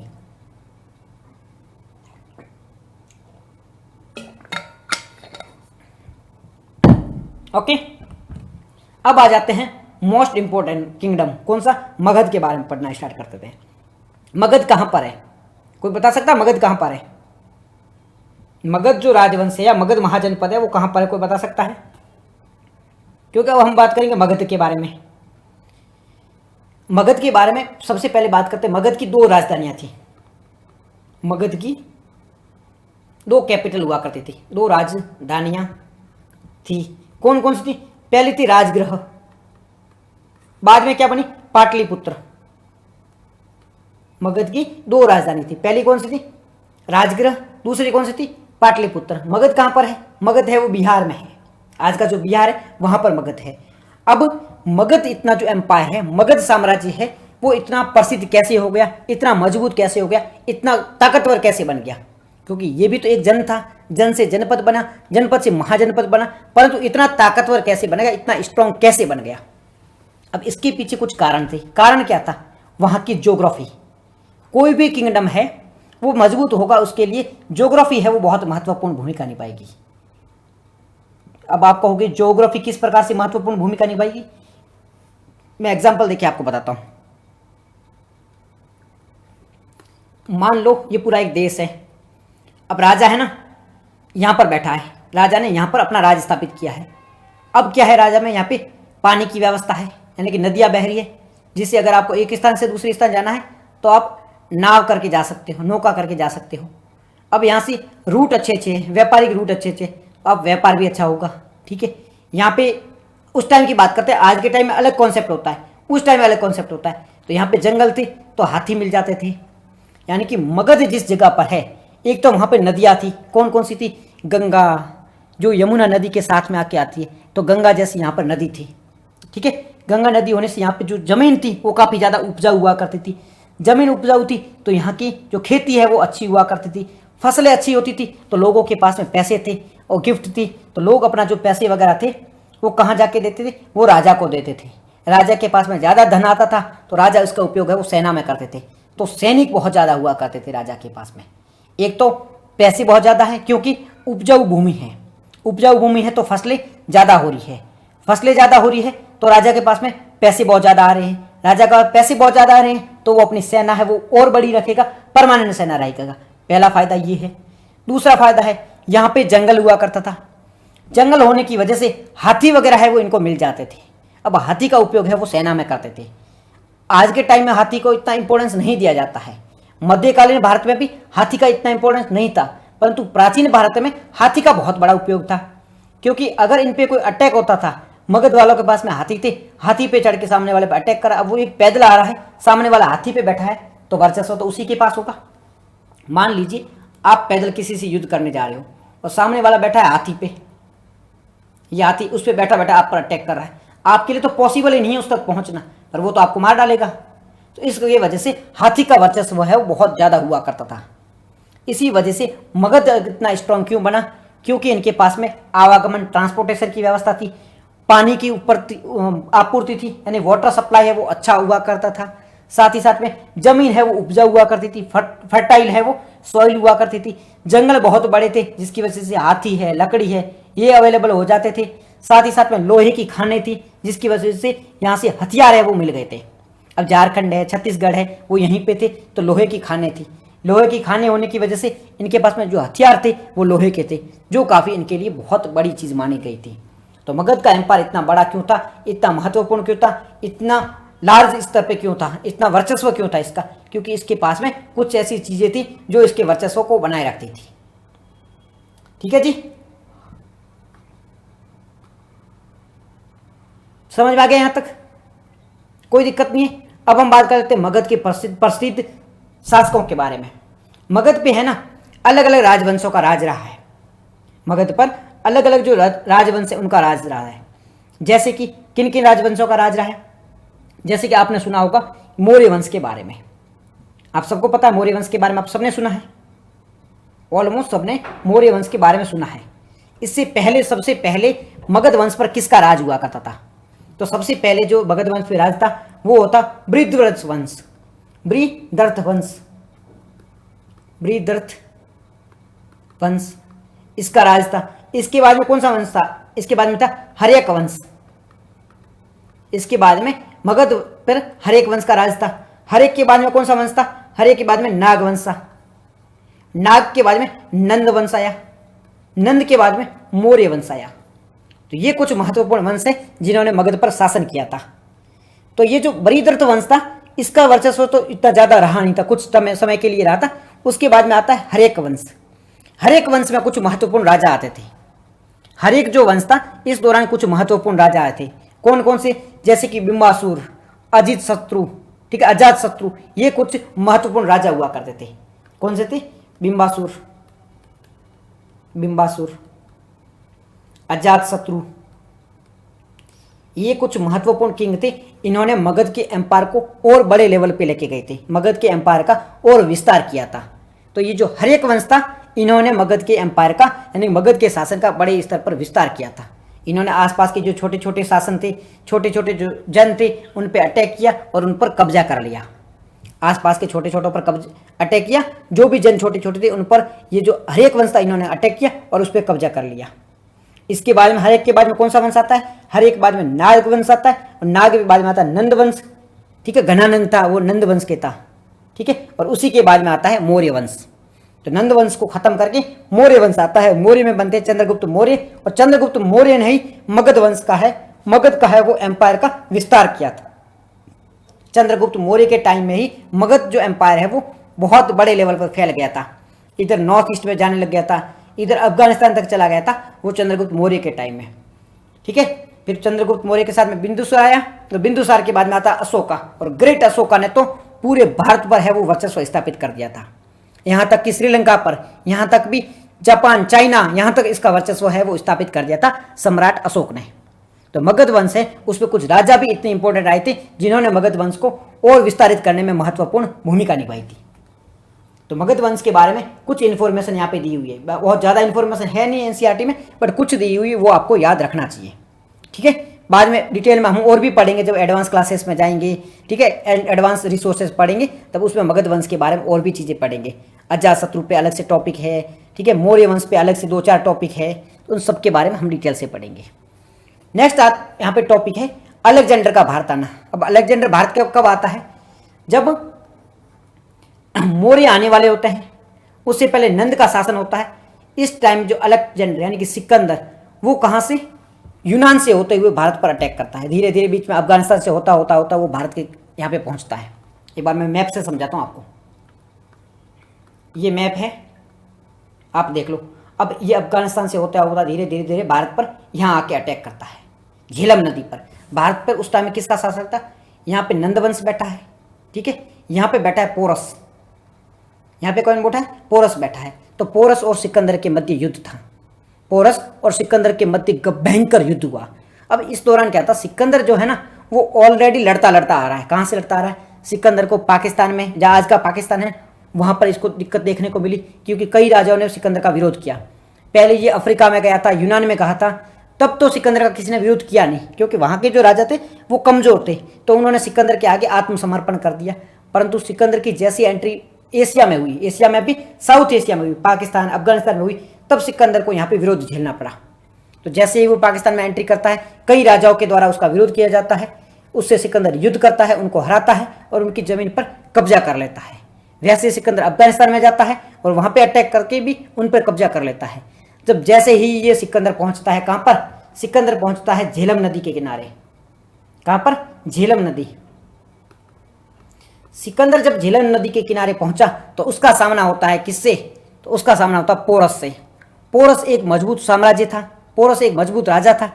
पोरस को भी कहा गया भाई आप आत्मसम्मान कर दो, पर पोरस है ना वो एक स्वाभिमानी राजा था। अब क्या हुआ था, सिकंदर की सेना ऑलरेडी थक चुकी है क्योंकि वो लंबी यात्रा करके आए हैं। साथ ही साथ में सिकंदर को ये जो एरिया है ना इसके बारे में ज़्यादा जानकारी थी नहीं।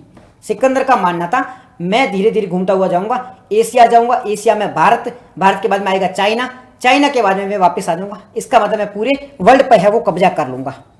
पर सिकंदर जैसे ही भारत में पहुंचा उसको पता चला कि भारत के बाद में तो चाइना है और चाइना एक बहुत बड़ा राज्य है, चाइना पे कब्जा करना पॉसिबल है ही नहीं।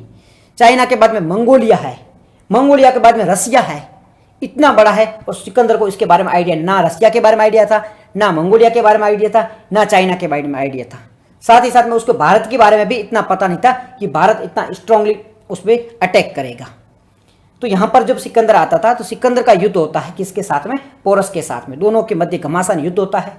पोरस है वो, अब देखो इसके बारे में अलग अलग कहा जाता है। कुछ लोग कहते हैं कि पोरस को सिकंदर ने हरा दिया था, ज़्यादातर बुक में यही देखने को मिलता है, पोरस को है वो सिकंदर द्वारा हरा दिया गया था। परंतु कुछ बुक ऐसी है वो बात करती कि सिकंदर ने जिन जिन राजाओं को हराया है ना, सिकंदर ने जिन जिन राजाओं को हराया है उनकी जमीन है वो छीन ली है, उन पर कब्जा कर लिया है, उनकी जमीन है वो छीन ली है। परंतु सिकंदर ने पोरस का राज्य है वो छीना नहीं, पोरस को वापस कर दिया है। तो ये कैसे पॉसिबल हो सकता है कि सिकंदर है वो बाकी सब तो उनका राज्य छीन ले परंतु पोरस को उसका राज्य है वापस उठा दे? तो कुछ जो हिस्टोरियन है, कुछ इतिहासकार है, उनका मानना है कि सिकंदर और पोरस की युद्ध में जब हुआ था उसमें किसी की भी हार जीत नहीं हुई थी, दोनों ऑलमोस्ट है वो इक्वल रहे थे। पोरस ने भी सिकंदर को जो झेलम नदी है उसमें डुबा के मारा था क्योंकि सिकंदर को यहाँ का आइडिया था नहीं और पोरस को यहाँ का आइडिया था। तो पोरस ने सिकंदर के पास में घोड़े थे और पोरस यहाँ के लेके चला गया हाथी को देख के सिकंदर की सेना वो घबरा गई। एक तो हाथी थे, एक इसका बारे में आइडिया था नहीं, पोरस बहुत टैलेंटेड था, पोरस को झेलम नदी के बारे में आइडिया था, तो झेलम नदी में डुबा कर मारा था सिकंदर की सेना को। इतना भयंकर रूप से हराया था, मतलब इतना भयंकर रूप उनका हालत कर दी थी कि सिकंदर की सेना में डर का माहौल बन गया था। अब सिकंदर को पता चला कि भाई साहब अब हमें आगे बढ़ना, चलो मान लो पोरस हार गया, अब अलग अलग हिस्टोरियन कहते हैं, कोई कहता हारा कोई कहता जीता, पर मान लो हार गया है, तो सिकंदर की सेना को पता चला कि देखो हमने पोरस को तो हरा दिया है, पोरस तो एक इतना सा था, पोरस के पास तो कुछ भी नहीं था, आगे बैठा है मगध, और मगध तुम्हारा बाप है, तुम्हारी जब पोरस ने ये हालत कर दी है, पोरस के बारे में आइडिया है नहीं, तो पोरस ने तुम्हारी जब ये औकात दिखा दी है, तो मगध तो तुम्हारा बाप है, मगध में जाओगे तो वो पीट पीट के कूट कूट के मारेंगे, रोने लायक भी नहीं छोड़ेंगे, भगा भगा कर मारेंगे। तो सिकंदर की सेना थी, उसने सिकंदर को एडवाइस दी कि भाई साहब एक तो हम थक चुके हैं, एक बहुत आगे जगह पड़ी है, हमें रसिया जाना चाइना जाना इतना पॉसिबल है ही नहीं, हमारे पास इतना बजट नहीं है, हमारे पास इतनी सेना नहीं है, तो हम आगे नहीं जा पाएंगे, अगर आप जाना चाहो तो चाहो, हम तो अब थक चुके हैं। ठीक है, उनको काफ़ी समय भी हो चुका था घर से आए हुए, तो उनका मन हुआ अब तो वापस चलते हैं। तो ऐसी स्थिति में सिकंदर है वो पोरस के बाद में जीत के वापस चला जाता है, पोरस और इनके मध्य युद्ध होता है, उसके बाद में वापस चला जाता है। अफगानिस्तान का राज है वो सेल्यूकस को दे देता है, इनका जो सेनापति था उसको दे देता है, और सिकंदर चला जाता है वापस।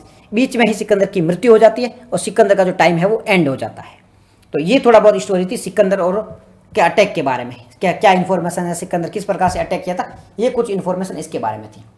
ठीक है, तो ये पूरा मगध के बारे में हमने बात की, किस प्रकार से मगध पे अटैक किया था, ये थोड़ी बहुत इन्फॉर्मेशन थी। अब यहाँ पे एक आता है जन जिसका नाम है वज्जी। अब ये वज्जी कहाँ पर था, ये जो वज्जी है ना ये बिहार में है। वज्जी कहाँ पर है, ये बिहार में, इसकी राजधानी थी वैशाली। अब वज्जी है वो इतना इंपॉर्टेंट है क्यों, वज्जी का इतना महत्व क्यों है, तो वज्जी है ना वहाँ पे हमें गण देखने को मिलता है, संघ देखने को मिलता है। अब गण या संघ का मतलब क्या है, इसका मतलब है कि वहां पर रिपब्लिक देखने को मिलता है। रिपब्लिक मतलब यहां पर कोई एक राजा नहीं है, यहां पर बहुत ज्यादा राजा है। जैसे हम बात करते हैं आज के टाइम में भारत एक रिपब्लिक कंट्री है, उसी प्रकार से ये जो वजी था ना उसमें ये सिस्टम देखने को मिलता था, यहां पर कोई एक राजा नहीं था, यहां पर बहुत सारे जो लोग हैं वो मिलकर राज किया करते थे। वजी पर कोई एक राज नहीं करता था, बहुत सारे लोग हैं वो मिलकर राज किया करते थे, इसलिए वजी एक गण था, वजी एक संघ था। इसकी व्यवस्था यही थी कि एक राजा नहीं थी, बहुत सारे लोग थे वो मिलकर राज किया करते थे, वही मिलकर डिसीजन लिया करते थे, वही मिलकर सारा अनुष्ठान करते थे, वही सभा चलाते थे, वही दुश्मनों का जो हमला होता था उससे रिटेलिएट करते थे कि दुश्मनों ने हमला कर दिया है उस पर किस प्रकार से रिटेलिएट करना है, वो भी सारा काम किसका था, वो भी सारे लोग मिलकर डिसीजन लिया करते थे। ठीक है, यहाँ पे महिलाएं हैं, दास है, जो मजदूर हैं, उनको सभाओं में भाग नहीं लेने दिया जाता था।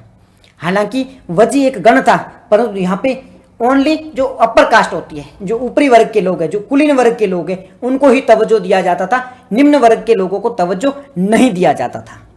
ये चीजें देखने को मिलती थी वजी में।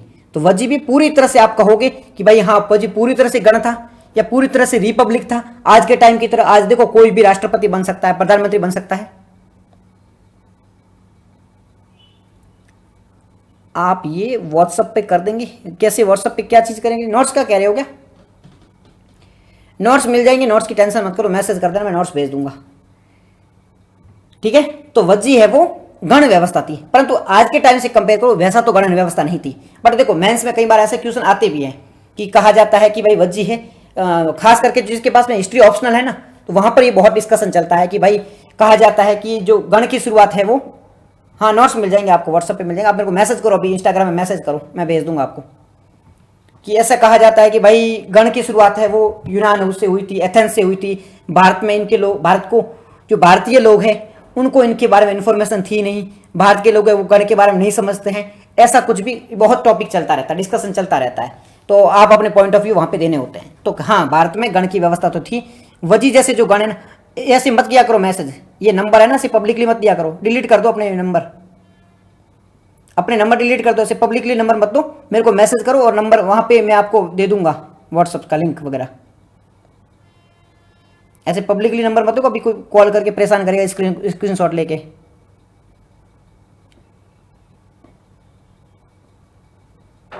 ये भी रिकॉर्डेड भी होता है, तो वहां पे आपके कोई नंबर नोटिस कर लेगा और जाएगा, इसको हटा दो मैसेज को और मेरे को मैसेज करो, वहां पे मैं प्रोवाइड करवा दूंगा आपको नोट्स वगैरह। ओके, मैसेज कर दो, मैं आपको प्रोवाइड करवा दूंगा। ठीक है, तो हम ये बात कर रहे हैं कि हिस्ट्री ऑप्शनल जिसकी होती है वहां पर ये सारी बातें चलती रहती है कि भाई साहब भारत में गण की व्यवस्था थी कि नहीं थी, भारतीय लोग गणतंत्र के बारे में समझते थे कि नहीं समझते थे, उनको गणतंत्र के बारे में आइडिया था कि नहीं था। तो देखो कुछ हद तक तो था, ऐसी बात नहीं है कि बिल्कुल आइडिया नहीं था। चाहे आप इंडस वैली सिविलाइजेशन की बात करो या फिर आप बात करते हो कि भाई वज्जी के बारे में बात करो, तो यहाँ पे कुछ हद तक तो थी, क्योंकि बहुत सारे लोग मिलकर डिसीजन ले रहे हैं। कोई एक बंदा है वो शासन नहीं कर रहा है, कोई एक व्यक्ति है वो राज नहीं कर रहा है, इसका मतलब आइडिया था। परंतु अगर आप ये भी कहना चाहो कि नहीं भारत तो पूरी तरह से गणतंत्र था, भारतीय लोग तो पूरी तरह से रिपब्लिक थे, वहां पर तो लोकतंत्र था, तो नहीं यार लोकतंत्र तो नहीं था, लोगों का शासन कहोगे वो तो गलत ही माना जाएगा, क्योंकि लोगों का शासन तो बिल्कुल नहीं था। कुछ ही लोग मिलकर शासन कर रहे हैं और कुछ लोग हैं वो भी कुलीन वर्ग के लोग हैं। तो यहां आप ये नहीं कह सकते कि पूरी तरह से लोकतंत्र था। तो कोई अगर आपको पूछे क्या भारत में पूरी तरह से लोकतंत्र था, नहीं, पूरी तरह से लोकतंत्र नहीं हुआ करता था, ना ही पूरी तरह से लोकतंत्र था, ना ही पूरी तरह से गणतंत्र हुआ करता था। कुछ ही लोग हैं वो मिलकर शासन कर रहे हैं, ठीक है।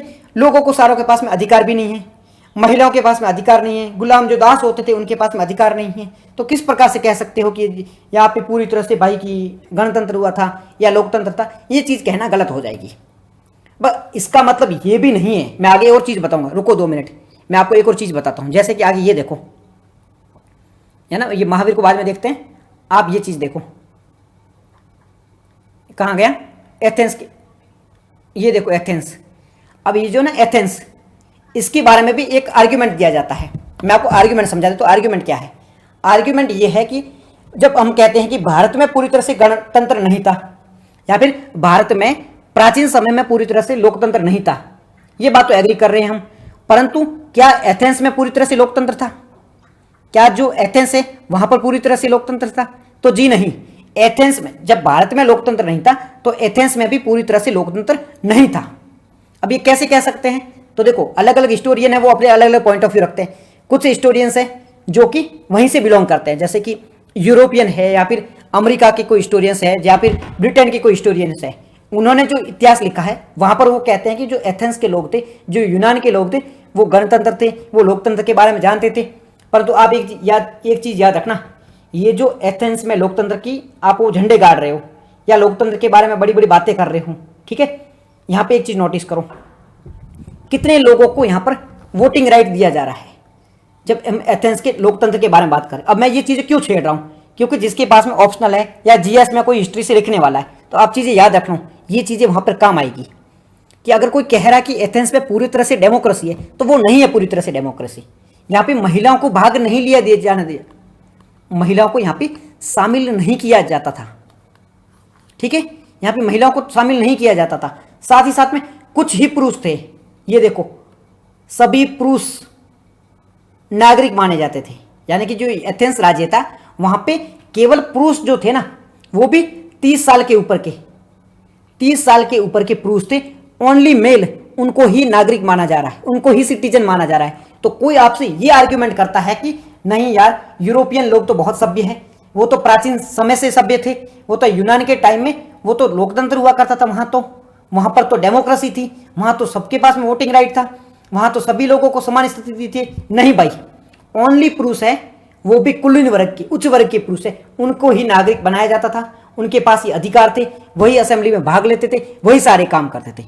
बट फिर भी कुछ हद तक तो लोकतंत्र था, क्योंकि यहाँ पे असेंबली होती थी, यहाँ पे थोड़ा बहुत राइट हुआ करते थे, कुछ हद तक तो था। ऐसा नहीं कह सकते कि बिल्कुल यहाँ पे नहीं था, बिल्कुल लोकतंत्र नहीं था, बिल्कुल राजतंत्र हुआ करता था, ऐसी चीजें पॉसिबल नहीं है। राजतंत्र पूरी तरह से राजतंत्र नहीं था, पूरी तरह से मोनार्की नहीं थी, ठीक है, एरिस्टोक्रेटी नहीं थी। मतलब ऐसा नहीं कि भाई निरंकुश बैठा है राजा, मन चाहे वो कर रहा है, कभी भी किसी को मार सकता है, ऐसा नहीं था। ठीक ठाक स्थिति थी, जैसी हमारी वजी थी, वजी में गणतंत्र था, उससे थोड़ा बहुत बेटर मान लो एथेंस का लोकतंत्र था। वजी में महिलाओं के अलावा दासों वगैरह को भी भूमिका नहीं दी जाती थी, तो वजी से थोड़ा बेटर कंडीशन में था, वो एथेंस था। तो ये एथेंस के बारे में कुछ इंफॉर्मेशन है, वो आप याद रखना, ठीक है। ये वजी के बारे में बात मिलती है। अब क्या होता है, ये जो भगवान बुद्ध है, महात्मा बुद्ध, और ये जो महावीर जी है, इनका संबंध है ना, ये भी वजी से माना जाता है। भगवान बुद्ध और जो महावीर जी है, इनका संबंध वजी से भी माना जाता है और मगध से भी माना जाता है, ठीक है। इनका जीवन का वर्णन है वो अलग से इनके बारे में मिल जाता है। अब गण क्या होता है? गण का मतलब है कि बहुत सारे लोग मिलके एक जगह पर राज कर रहे हैं। कोई समूह है, उसमें कई सारे सदस्य हो, मतलब एक कोई राज्य है, ठीक है, उसमें बहुत सारे राजा मिलके राज कर रहे हैं, तो वो क्या होगा, गण होगा। संघ, संघ क्या एक संस्था है, एक संगठन है, जैसे आरएसएस, ये क्या संघ है, एक संस्था है। और गण क्या है, गण बहुत सारे लोग मिलके एक संस्था को चला रहे हैं, वो क्या हो जाएगा, वो हो जाएगा गण हो जाएगा, वो क्या हो जाएगा, एक गण हो जाएगा, एक रिपब्लिक हो जाएगा। तो गण और संघ का मतलब पता चल गया। गण का मतलब होता है कई सारे सदस्य मिलके एक समूह को चलाए, वो होता है गण। और संघ का मतलब होता है एक संस्था, एक संगठन होता है। कॉन्सेप्ट क्लियर है। फिर बात करते हैं ये अजात शत्रु, जिसके बारे में हमने बात की थी कि अजात शत्रु है जो कि हर एक वंश के शासक है। ये क्या करते हैं, वज्जी पर हमला करना चाहते थे। इनका मानना था कि वज्जी को अपने कंट्रोल में रखा जाए। तो इसके लिए इन्होंने क्या किया, इसके लिए इन्होंने भगवान बुद्ध से, महात्मा जो बुद्ध थे उनसे सलाह मांगी।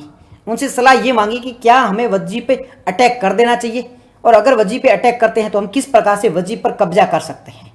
तब भगवान बुद्ध कहते हैं कि कुछ सलाह देते हैं, जैसे कि आप वज्जी पर तब तक कब्जा नहीं कर पाओगे, वज्जी एक संघ है, उस पर आप तब तक कब्जा नहीं कर पाओगे जब तक वहाँ पर नियमित सभाएं हैं, वहाँ पर एक साथ मिलकर काम कर रहे हैं, वहाँ पर पुराने जो नियम है उनका पालन कर रहे हैं, बुजुर्गों का सम्मान कर रहे हैं, महिलाओं का सम्मान कर रहे हैं, ठीक है, गाँवों शहरों में पूजा स्थल है उनका सम्मान कर रहे हैं, और संतों का सम्मान कर रहे हैं। अगर वज्जी वाले लोग हैं ये सारी चीज़ों को फॉलो करेंगे तो आप उन पर कब्जा कर नहीं सकते। अगर आपको वज्जी पे कब्जा करना है तो उनका पथ है वो भ्रष्ट कर दो, उनका जो जीने का तरीका है उसे भ्रष्ट कर दो, आपस में लड़ा दो, उनका जो एक दूसरे का सम्मान करता है उसको तोड़वा दो। अगर आपस में उनको लड़वा दोगे, उनमें फूट डाल दोगे, तभी जाके आप वज्जी पर कब्जा कर पाओगे, नहीं तो वज्जी पे कब्जा नहीं कर पाओगे, क्योंकि उनमें आपस में यूनिटी बहुत ज़्यादा है, एक साथ मिलकर काम करते हैं, तो वो आप कभी कब्जा नहीं कर पाओगे।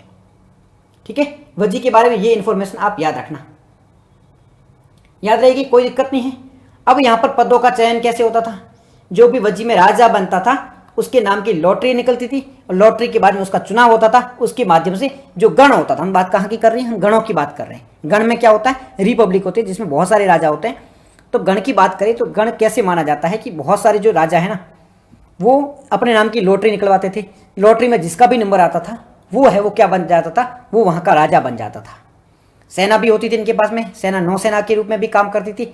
नागरिक किसे माना जाता था, महिलाओं को नागरिक नहीं माना जाता था, महिलाओं को नागरिकता है वो नहीं मानी जाती थी, नहीं दी जाती थी। दूसरे देश के जो व्यापारी है, जैसे कि मैं भारत का हूँ व्यापारी, यूनान मान लो इंग्लैंड में व्यापार करने चला गया, मेरे को नागरिक नहीं माना जाएगा क्योंकि मैं व्यापार करने के उद्देश्य से आया हूँ।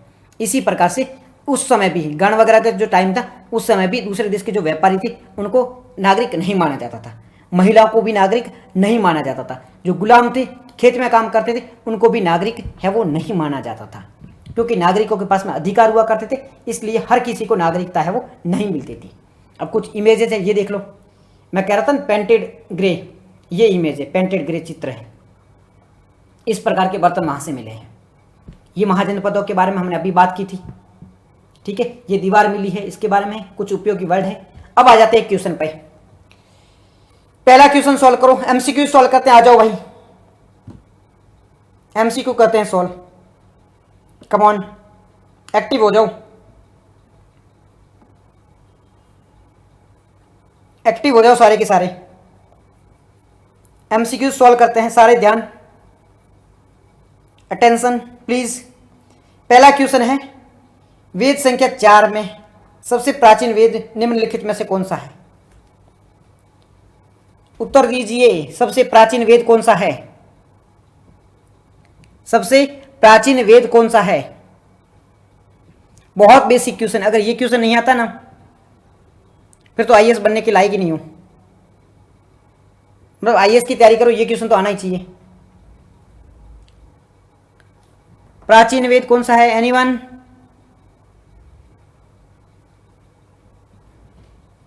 प्राचीन वेद ए आया है, ठीक है, अंकुर जी का ए आया है, अंकुर चौधरी एक, सार्ब जी का ए आया है, टिया जी ए, एनीवन एल्स?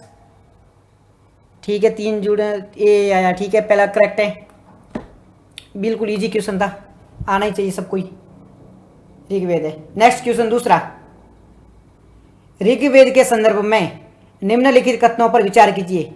ऋग्वेद में सभी सूक्तों की रचना पुरुषों द्वारा की गई थी, सभी सूक्त थे उसकी रचना पुरुषों द्वारा की गई थी। दूसरा, ऋग्वेद की भाषा प्राकृत संस्कृत एवं वेदी संस्कृत कहलाती है।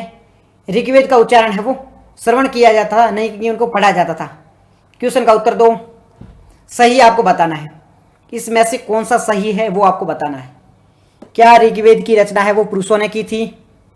ऋग्वेद के जितने भी सूक्त है उसकी रचना ओनली पुरुषों ने की थी, पहला है। दूसरा है ऋग्वेद है वो संस्कृत में लिखी है, दूसरा स्टेटमेंट। तीसरा है ऋग्वेद को उच्चारण किया जाता, इसके पढ़ा नहीं जाता था। तीन आपके स्टेटमेंट है, कौन सा सही होगा वो बताना आपको। तीन स्टेटमेंट है, कौन सा सही होगा वो बताना आपको। सी पहला क्वेश्चन आया, पहला आया है सी टिया जी का। Anyone else? और कोई है इसका उत्तर दे पाए?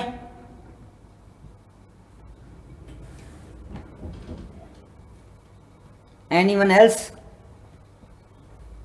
कोई है इसका उत्तर दे पाएगा? बढ़े आगे।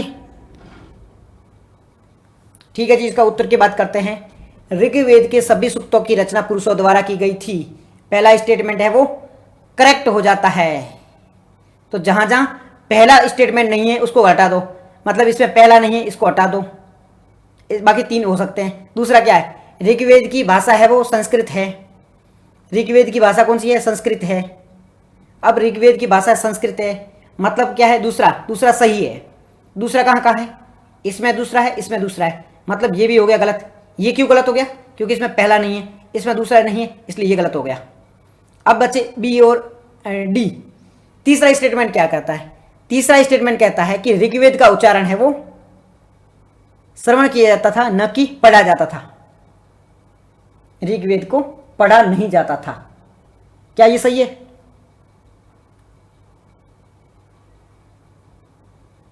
टिया जी आपका सी कैसे आया?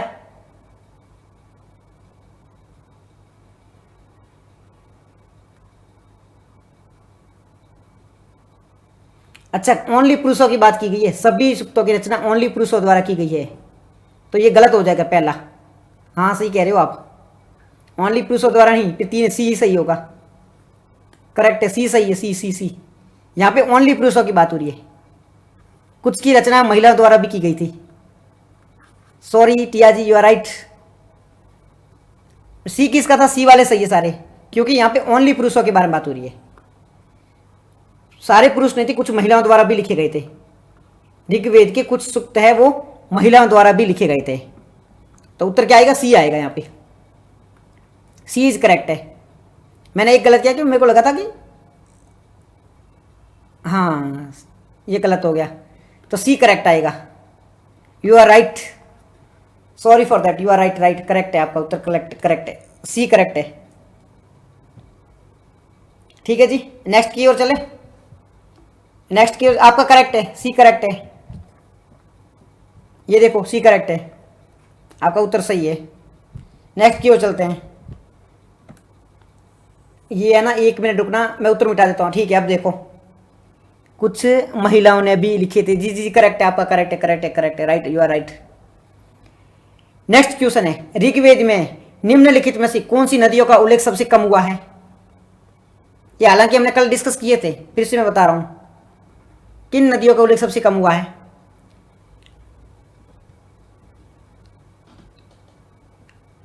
बताओगे?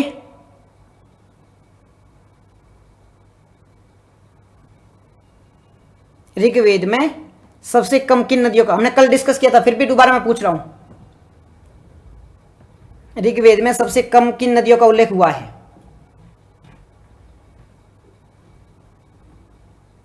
सबसे कम नदियों का उल्लेख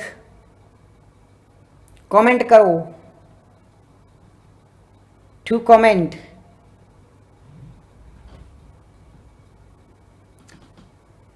सी टिया जी का सी। और कोई? Anyone else? सबसे कम उल्लेख की बात है, सही को आपको पहचानना है, सही में कौन सा आएगा? इनका आया सी। सी का मतलब है गंगा यमुना, इनका सी है। और कोई है क्या? ये एक और आया सी, अंकुर चौधरी जी का भी सी आया, एक और सी आया है, तीन जनों का सी है। करेक्ट है, सी राइट। गंगा और यमुना का सबसे कम वर्णन हुआ है। सिंधु सरस्वती का बहुत ज़्यादा वर्णन हुआ है, व्यास का भी वर्णन देखने को मिलता है, गंगा यमुना का ओनली एक बार ही वर्णन देखने को मिलता है। हाँ वो लिखा है, देखा हुआ हमने, कल वैसे भी डिस्कस किया ही है ना। ठीक है जी, तो ये क्वेश्चन सारे हमने कल डिस्कस किए हुए थे। तो चैप्टर एंड करते हैं, 3 बजे मिलते हैं हम पॉलिटी के साथ में। Okay, bye bye, take care everyone.